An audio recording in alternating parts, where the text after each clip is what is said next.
Terima kasih atas kesempatan. Rahayu, Sampurasun. Assalamualaikum dan salam lainnya. Pertama saya mengucapkan terima kasih ya atas paparan dari Pak Bertus Pak Arif Priat telah memaparkan hal yang besar. Namun tentu saya sedikit respon pertama kan terkait si pelajar. Kita bisa lihat perjalanan sejarah negara ini mereproduksi terhadap agama-agama tersebut dalam ini. Nah, kita tahu lah dalam sejarah bahwa proses perumusan undang-undang bahkan adanya merelakan yang diciptakan terus mereka itu kata, namun tentu itu tidak gratis karena kenyataannya kan pada saat berarti kepadanya. Namun di situ yang diakui agama kan cuma dua, Islam dan Kristen, di dalamnya Katolik. Nah, Hindu berjuang terus-terusan akhirnya tahun 59 dan 60 baru diakui masuk. Juga belakangan lagi kan tahun 67 baru diakui. Apa muncul akan kalau diakui di PNPS kita diakui nah kemudian kalau masyarakat di kalau dilihat di sejarahnya mulai tumbuh paguyuban komunitas itu kan dari tahun 51 sampai ke 60-an. Karena pada waktu sebelumnya kan masih konsentrasi di perjuangan fisik karena negara dianggap bersih. Nah disitulah mulai ada keresahan. Di tahun 53 Menteri Agama yang mengatakan muncul 360 agama baru. Dan mereka akhirnya menetapkan ini kriteria agama harus ada buka kitab suci, harus ada fosilnya, harus ada dunia. Itu pertama dalam agama ignore agama-agama.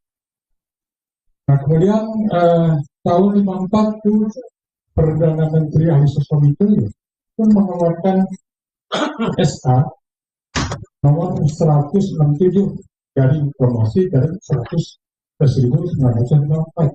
tentang pembentukan panitia interdepartemental kepercayaan di dalam masyarakat. Nah, SK ini tujuannya menangani segala dampak, segala hal berupa urusan kepercayaan sosial. Dan dampaknya itu penggusuran agama-agama asli. Baik itu yang di daerah pulau-pulau seperti di Pulau Mentawai, misalnya Arab Saudi, terus Polotan misalnya. Tambah lagi pada waktu periode biaya-biayanya DITI makin tertutup. Dan itu makin terburuk sampai ke tahun 65. Hampir semua komunitas penganut agama itu sekarang terpuruk. Nah kemudian barulah para tokoh kepercayaan waktu itu menata kembali dengan masuknya membentuk sektor Golkar. Kemudian tahun 71 menghadap Pak Harto dengan untuk meminta pengakuan, dan dari tahun 71 Pak Harto mengakui karena tuntutannya itu satu SK atas presiden dengan PUI sebelum MUI kan PUI. Nah kemudian minta supaya kepercayaan itu sejajar dengan kemudian minta supaya Pancasila jadikan doktrin negara, dan itu sebenarnya di yang satu lagi minta satu suro sebagai hari nasional. Nah yang satu suro itu dari paksanakan yang disetujui oleh pastor, yang tiga disetujui. Nah sehingga tahun 1973 masuklah dalam GBHN dan Regalita. kepercayaan yang di situ narasi yang itu setara dengan agama. Dari situ judul 4 dikeluarkan undang-undang perkawinan, para penghayat bisa kawin melalui undang-undang itu. Sampai itu 8 itu di situ bisa masuk TNI, bisa masuk PNS, bisa masuk polisi. Itu kan mereka lah waktu itu. Kecuali soal pendidikan di sekolah karena itu belum diperjuangkan. Namun kan itu sampai 85 berjalan, mulai ada penurunan. Jadi ada ketidak konsistenan. Sampai tahun 95 hilang semua hak. Jadi di sini terjadi inkonsistensi rekognisi negara terhadap masyarakat kami agama lokal.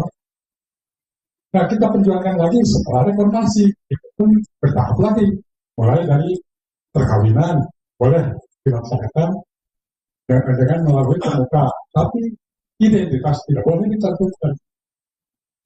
Dan itu baru diperjuangkan lagi setelah PMK kan 2017 baru dikeluarkan. Nah, dari sini dan sampai sekarang belum semua hak yang dulu pernah diperoleh sekarang diperoleh. Untuk TNI masih belum bisa. Baru angkatan darat itu ada inkonsistensi juga. Angkatan laut negara yang salah satu di persyaratannya harus memeluk agama Islam Kristen dan yang memakai. Nah, dari situ jelas bahwa satu adalah inkonsistensi. Kedua, saya kira faktor penyebabnya itu adalah bukan seperti yang disampaikan Pak Surya.